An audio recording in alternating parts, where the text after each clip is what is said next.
Welcome to the quick hitter version of Catch and Shoot 2.0. Along with Aaron Berlin, I'm Otto Strong.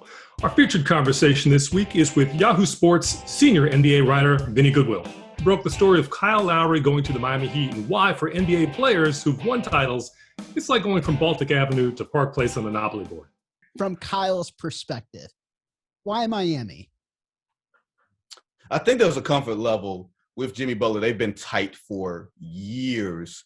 And I think when you're looking at a guy like Kyle Lowry, when you're leaving a place like Toronto where he's been for so many years, he's gone through different coaches, going from playing with DeMar DeRozan for a long time, then winning the championship with Kawhi Leonard, and then, sort of transitioning to where this team, where you're trying to figure out this team is going for it or are they rebuilding in the wake of losing Kawhi. I think he wanted to go to a place that had championship aspirations. Guys, once you get a taste of playing contending basketball, I don't think you really want to go back. Like, I compare it to like living on Boardwalk and then saying, you know what, go back and live on Baltic Avenue. You know what I mean? Like, I ain't trying to go back on Baltic Avenue. I'm trying to go from Boardwalk to Park Place.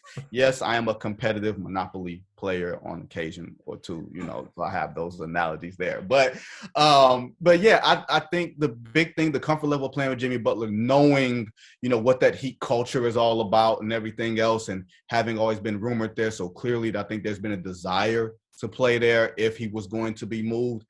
And the fact that they had $30 million to offer him, I'm not sure that the other teams in play, whether it was, Dallas or New Orleans, were going to offer that money guaranteed on the third year. So the fact that Miami was willing to do it, and we know no state taxes down there and everything, so they've never been necessarily afraid to spend, I think it kind of made it more or less an easier decision than maybe we would see from the outside looking in.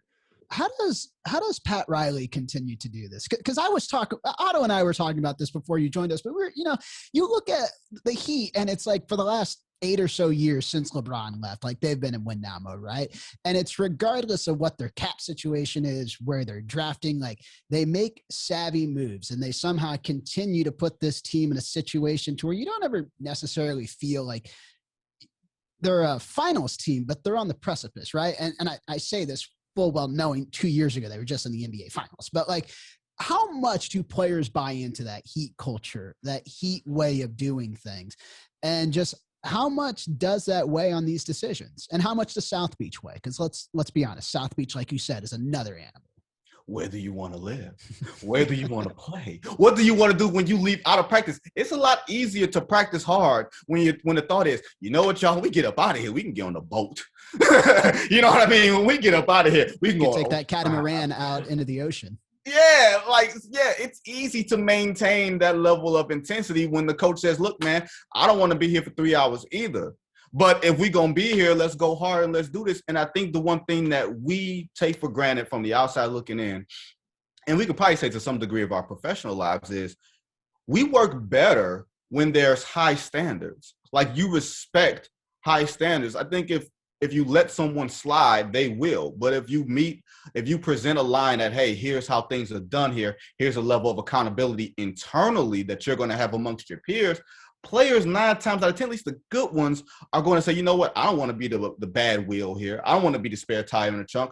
I'm going to be the guy that's going to be just as intense and just as focused and everything else. And yeah, it's not for everybody. You know what I mean? And sometimes even if you look at Eric Spoelstra's, coaching record, he's never won 50 games outside of LeBron James. But I still think of him as a top coach because his guys always play hard. He always seems to sort of get the best out of those guys, even if you're looking at the strategy or substitution patterns or whatever the case, all the minutia. Like, I don't look at him like I look at Mike Budenholzer. I don't look at him like, man, they got to do it without him tonight.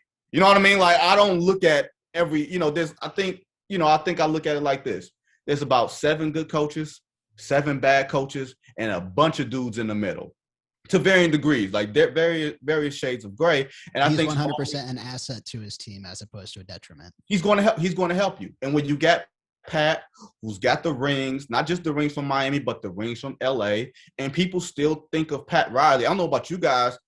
If someone said, I think of Pat Riley as the hard-nosed guy from New York, I would say, you know what? I could see that. If someone said Pat Riley's the Showtime coach, I could see that. If someone said Pat Riley is a South Beach guy, I can see all of that. He's had such a creative and distinctive basketball life, and he's still hungry. You know what I mean? He's still chasing LeBron James. If you think about it, he's still very upset that LeBron had the nerve to leave. Who leaves me? Who leaves this? That's like someone saying they left Halle Berry.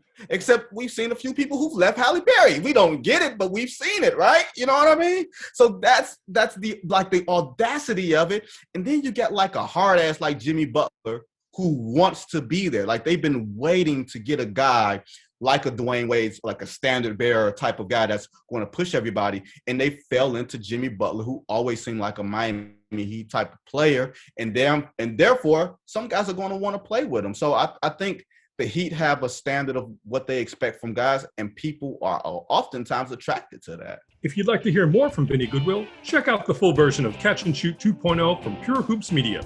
You can also see the video version of the Catch and Shoot Quick Hitter on the Pure Hoops Media YouTube channel.